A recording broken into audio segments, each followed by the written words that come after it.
Assalamualaikum dan salam sejahtera. Hari ini saya ingin menceritakan pengalaman menggunakan kursi roda ketika berjalan membeli sesuatu. Kadang-kadang ia sangat memenatkan dan sangat membuat seseorang hilang tenaga dan mudah letih.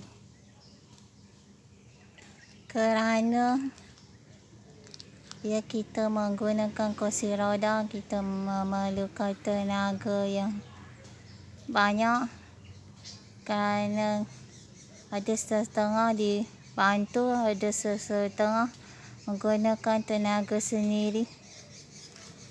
Kalau saya menggunakan tenaga sendiri dan juga menggunakan sebelah tangan untuk menolak kursi roda agar dapat jalan ke suatu tempat. Perjalanan menggunakan kursi roda kebanyakan jalannya tidak rata. Ada yang berlubang, ada yang bonggol, jadi agak sukar untuk melalui jalan-jalan tersebut. Kadang-kadang kita dibantu, tetapi ada tempat yang agak susah untuk dilalui ketika kita berkursi roda. Tetapi ada kalanya orang membantu itu kadang-kadang tidak faham struktur jalan dan hanya membantu hingga memungkinkan kursi roda kita rosak cepat.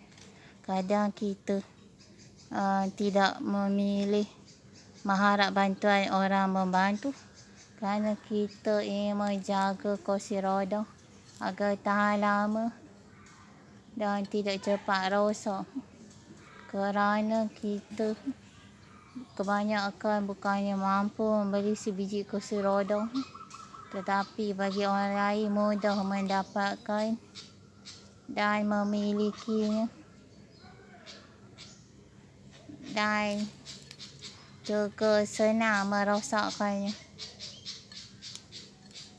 Perjalanan juga kadang-kadang kita terpaksa berdepan atau berhimpit dengan kenderaan, sama ada kenderaan kecil, besar ataupun berat. Kita terpaksa melalui kerana itu satu-satunya jalan yang kita ada untuk ke suatu tempat. Kadang-kadang kita terpaksa berebut untuk ke satu hala tuju demi mempercepat waktu kita untuk sampai ke tempat tersebut agar kita dapat teruskan apa-apa aktiviti.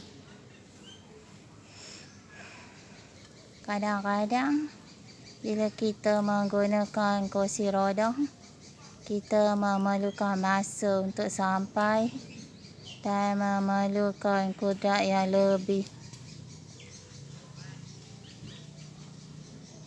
Dan juga kadang-kadang kita terpaksa berdepan cuaca dan terpaksa berdepan dengan kemungkinan dan terpaksa berdepan dengan emosi manusia.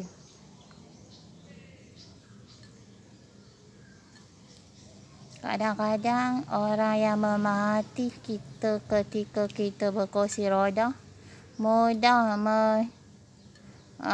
gambarkan dengan kata-kata tetapi tidak pernah melaluinya.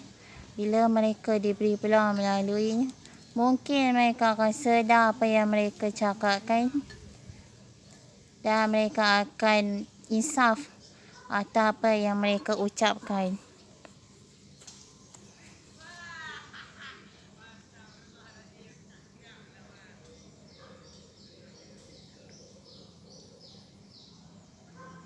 cabaran menggunakan kursi roda untuk ke satu tempat juga memerlukan masa rehat, berhenti di suatu tempat ataupun kita memperlahankan kursi roda agar kita dapat sampai ke tempat tersebut dengan selamat. Kadang-kadang kita terpaksa berdepan dengan emosi manusia yang kebanyakan marah atau ingin kejar masa untuk sampai. Bila kita lambat ke suatu tempat atau lambat untuk meneruskan perjalanan, itulah cabaran menggunakan kursi roda di setiap perjalanan. Sekian, terima kasih.